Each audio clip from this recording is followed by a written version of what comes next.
Hello friends, Manisha મસાલા મેજિકમાં આપનું સ્વાગત છે। આજે હું તમારી સાથે પાઉંભાજીની રેસિપી શેર કરીશ। આ પાઉંભાજી એકદમ તીખી અને સ્વાદમાં તો ખૂબ જ ટેસ્ટી લાગે છે।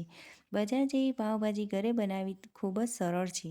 તો ચાલો શરૂ કરીએ અહીં પાઉંભાજીની રેસિપી।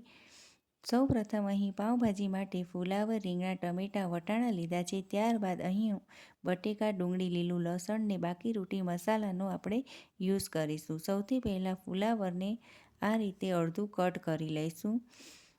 વજનમાં જોઈએ તો ફુલાવર 500 ગ્રામ જેટલું છે। ફુલાવર અડધું કટ થઈ જાય એટલે આપણે તેના બહુ નાના નહીં અને બહુ મોટા નહીં તેવા પીસ કરી લઈશું।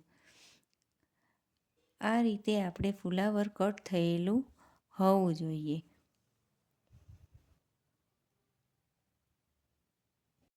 ત્યારબાદ એક વાસણમાં 2 ગ્લાસ જેટલું પાણી ગરમ કરીને તેમાં આ ફુલાવર ઉમેરીશું ને થોડીવાર તે ગરમ પાણીમાં જ આપણે ફુલાવરને રાખી દઈશું। હું જ્યારે પણ ફુલાવરનું શાક બનાવું કે જ્યારે પણ પાઉંભાજીની ભાજી બનાવવાની હોય ત્યારે ફુલાવરનો યુઝ કરું તો આ રીતે જ યુઝ કરું છું, જેથી તેમાં રહેલો બધો કચરો બરાબર સાફ થઈ જાય। ત્યારબાદ રીંગણની છાલ ઉતારીશું। છાલ ઉતારીને રીંગણ યુઝ કરવાથી પાઉંભાજીનો કલર કાળો નહીં થાય। ત્યારબાદ રીંગણને મોટા પીસમાં સુધારી લઈશું। હવે ગરમ પાણીમાં પલાળેલા ફુલાવરમાંથી આ રીતે ચાળણી વડે પાણી કાઢી લઈશું।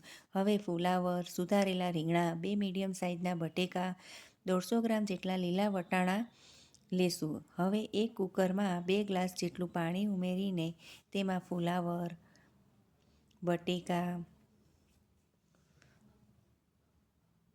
વટાણા, છાલ કાઢેલા રીંગણા ઉમેરીને અડધી ચમચીથી પણ ઓછું મીઠું ઉમેરીને કુકરનું ઢાંકણું બંધ કરી લઈશું। હવે હાઈ ગેસની ફ્લેમમાં 1 સીટી વાગે એટલે 10 મિનિટ ધીમો કરીને ગેસ બંધ કરી લઈશું। ત્યારબાદ એક પેનમાં 4થી 5 ચમચી જેટલું તેલ ઉમેરીશું અને 1 ચમચી જેટલું દેશી ઘી ઉમેરીશું। ઘી અને તેલ બરાબર થઈ જાય એટલે તીખા ઝીણા સુધારેલા મરચાં અને સૂકું લસણ ઝીણું સુધારેલું ઉમેરીશું। બંને ચડી જાય એટલે તજ અને લવિંગ તેમાં ઉમેરી લઈશું। અહીં મેં 4 મીડિયમ સાઇઝની ડુંગળી લીધી છે, તેને આ રીતે ઝીણી ચોપ કરી લીધી છે, તેને તેમાં ઉમેરી લઈશું અને એકવાર બધું બરાબર મિક્સ કરી લઈશું। બધું બરાબર મિક્સ થઈ જાય એટલે અહીં મેં 4 નંગ મીડિયમ સાઇઝના ટમેટાં લીધા છે, તેને પણ આ રીતે ઝીણા સુધારી લીધા છે, તેને એડ કરી લઈશું। ત્યારબાદ બરાબર મિક્સ કરી લઈશું। બધું બરાબર મિક્સ થઈ જાય એટલે અહીં સ્વાદ અનુસાર મીઠું અને અડધી ચમચી જેટલું હળદર ઉમેરીને એકવાર બરાબર મિક્સ કરી લઈશું। બધું બરાબર મિક્સ થઈ જાય એટલે ગેસની ફ્લેમ સ્લો રાખીને 5થી 7 મિનિટ સુધી આપણે ઢાંકણ ઢાંકીને તેને ચડવા દઈશું। અહીં ડુંગળી અને ટમેટાં ચડે ત્યાં સુધી કુકરમાં બાફેલું જે શાક છે તેને એક બાઉલમાં આ રીતે કાઢી લઈશું અને આ રીતે બરાબર મેશ કરી લઈશું। બધું બરાબર મેશ થઈ જાય એટલે ડુંગળી અને ટમેટાને આ રીતે બરાબર એકવાર મિક્સ કરી લઈશું અને બાફેલા શાકને તેમાં ઉમેરી લઈશું। તેને પણ બરાબર મિક્સ કરી લઈશું। બધું બરાબર મિક્સ થઈ જાય એટલે આપણે અહીં મસાલા કરીશું।